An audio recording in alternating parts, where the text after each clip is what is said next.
The Lehman brothers were cotton traders in the South during the slavery era, and they made a lot of money trading and exchanging cotton.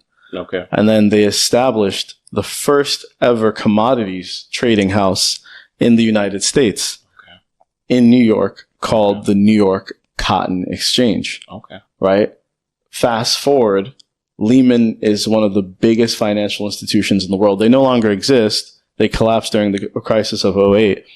But I'll get into the next question. So having worked at Morgan Stanley and Lehman, and for some of those in Ghana who may not be familiar with Morgan Stanley, they have over $1.4 trillion in assets under management, market cap of over $153 billion, and more than 75,000 employees. So an absolute behemoth.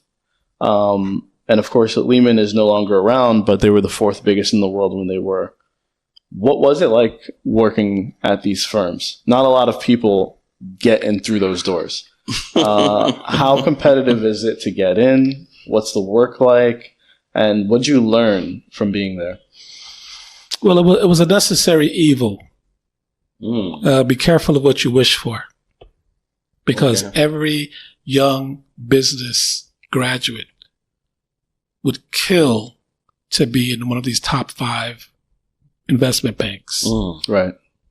But when you get there, it's a different story. I'm going to give you the good and the bad. Let's start with the bad. I was called nigger every week on average for my 3 years at Lehman Brothers. Are you serious? Every time. Now, is this coworkers, superiors? Everybody. What year is this? 93 to 96, 97. Every week. On average. Sometimes 3 times a week, sometimes once every 2 weeks. But the point is, I was one of the few black people on the trading floor.